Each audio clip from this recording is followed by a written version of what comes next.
Hello students, आज इस video में हम चैप्टर 11 परिमाप और क्षेत्रफल प्रश्नावली 11.2 से क्वेश्चन नंबर 4 सोल्व करेंगे। तो क्वेश्चन नंबर 4 देखिए, रिक्त स्थानों का मान ज्ञात कीजिए। तो इस क्वेश्चन में हमें खाली स्थान जो दिए गए उनका मान निकालना है।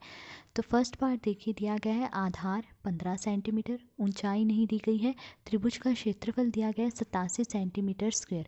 तो इसमें हमें ऊंचाई का मान निकालना है कि ऊंचाई का मान क्या आएगा। तो त्रिभुज का क्षेत्रफल दिया गया है 87 सेंटीमीटर स्क्वायर। अब देखिए, त्रिभुज का क्षेत्रफल निकालने का फॉर्मूला है 1/2 गुणा आधार गुणा ऊंचाई बराबर 87। हमने ऐसे ही लिखा, देखिए 1/2 ऐसे ही लिखा, गुणा आधार दिया गया है 15 सेंटीमीटर, तो हमने यहाँ लिख लिया 15, गुणा ऊंचाई हमें पता नहीं है, ऊंचाई का ही मान निकाला है तो ऊंचाई लिख लेंगे यहाँ पर, फिर बराबर 87। अब देखिए, ऊंचाई का मान निकालना है तो ऊंचाई को तो हम यहीं रहने देंगे, और इसके अलावा जो इस बाकी के सब है इन्हें हम बराबर के इस तरफ ले जाएंगे। तो देखिए 2 में है, जब हम इसे बराबर के इस तरफ ले जाएंगे तो यहाँ ऊपर गुणा में आ जाएगा, तो 87 गुणा 2, और देखिए 15 जो है गुणा में, जब हम इसे बराबर के इस तरफ लाएंगे तो ये बटे में आ जाएगा, तो बटे में 15। अब 87 को 2 से गुणा करेंगे तो गुणा करने पर आएगा 174, बटे में क्या है 15। अब 174 को 15 से भाग देंगे, तो देखिए 174 को 15 से भाग देना है, तो 15 एकम 15, 7 में से 5 माइनस करेंगे 2, ऊपर से 4 उतारा, फिर 15 एकम 15, 14 में से 5 माइनस करेंगे 9, फिर पॉइंट यानी दशमलव लगा के एक जीरो लिख लेंगे, यहाँ भी दशमलव आएगा, फिर ऊपर से जीरो उतारा, तो 15 छिके 90, तो भाग देने पर आ रहा है 11.6। तो ऊंचाई का मान है 11.6 सेंटीमीटर।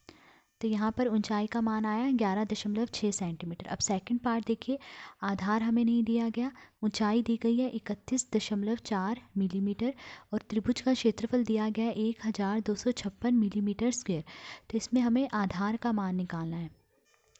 तो त्रिभुज का क्षेत्रफल दिया गया है 1256 मिलीमीटर स्क्वायर। अब त्रिभुज का क्षेत्रफल निकालने का फॉर्मूला 1/2 गुणा आधार गुणा ऊंचाई, फिर बराबर 1256 हमने ऐसे ही लिखा, फिर 1/2 ऐसे ही लिखा, गुणा आधार हमें पता नहीं है तो यहाँ आधार ऐसे ही लिखा, फिर गुणा ऊंचाई दी गई है 31.4, तो हमने यहाँ लिखा 31.4 बराबर 1256। अब देखिए आधार का मान निकालना है तो आधार को हम यहीं रहने देंगे, इसके अलावा बाकी इन सबको जो है बराबर के इस तरफ ले जाएंगे। तो देखिए 2 में है, जब बराबर के इस तरफ ले जाएंगे तो ऊपर गुणा में आ जाएगा, तो 1256 गुणा 2, फिर देखिए 31.4, ये यहाँ गुणा में है, जब हम इसे बराबर के इस तरफ लाएंगे तो ये बटे में आ जाएगा, तो बटे में 31.4, फिर बराबर 1256 गुणा 2 ऐसे ही लिखा। अब देखिए बटे में क्या है 31.4, तो हम इसका दशमलव हटाएंगे, तो देखिए पीछे से एक अंक के बाद दशमलव है, तो दशमलव हटाएंगे तो क्या आएगा 10, तो जो 10 आएगा उसे हम ऊपर लिखेंगे, और बटे में क्या है 314। अब देखिए 1256 और 314, ये दोनों 314 से कट जाते हैं, 314 एकम 314, और ये 4 पर कटेगा, 314 चौके कितना होता है 1256, तो ये 4 पर कट गया। अब इन्हें गुणा कर लीजिए, 4 दूनी 8, 8 को 10 से गुणा करेंगे आएगा 80 मिलीमीटर। तो आधार का मान क्या आया 80 मिलीमीटर। तो यहाँ पर आधार का मान है 80 मिलीमीटर। अब थर्ड पार्ट देखिए, आधार दिया गया है 22 सेंटीमीटर, ऊंचाई दी नहीं गई है, और त्रिभुज का क्षेत्रफल दिया गया 170.5 सेंटीमीटर स्क्वायर। तो त्रिभुज का क्षेत्रफल दिया गया 170.5 सेंटीमीटर स्क्वायर। अब त्रिभुज का क्षेत्रफल निकालने का फॉर्मूला 1/2 गुणा आधार गुणा ऊंचाई बराबर 170.5 हमने ऐसे ही लिखा, फिर देखिए 1/2 ऐसे ही लिखा, गुणा आधार दिया गया है 22 सेंटीमीटर, गुणा ऊंचाई दी नहीं गई तो ऊंचाई ऐसे ही लिखा, फिर बराबर 170.5।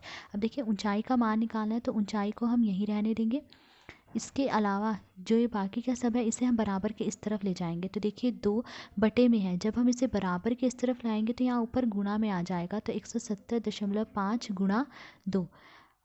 अब देखिए 22 जो है वो गुणा में है, जब हम इसे बराबर के इस तरफ लाएंगे तो यहाँ बटे में आ जाएगा। अब देखिए 2 और 22 से दोनों 2 से कट जाते हैं, 2 एकम 2, 2 एकम 2, 2 एकम 2, तो क्या आया 170.5 बटे में 11। अब 170.5 को हम 11 से भाग देंगे, तब देखिए 170.5 को 11 से भाग देना है, तो 11 एकम 11, 7 में से 1 माइनस करेंगे 6, ऊपर से 0 उतारा, 11 पंजे 55, 10 में से 5 माइनस करेंगे 5, फिर दशमलव ऊपर से 5 उतारा, 11 पंजे 55, तो क्या आया 15.5। तो ऊंचाई का मान आया 15.5 सेंटीमीटर। तो आज इस वीडियो में हमने क्वेश्चन नंबर 4 सोल्व करा। अगर आपको वीडियो पसंद आई हो तो please like share and subscribe. Thank you.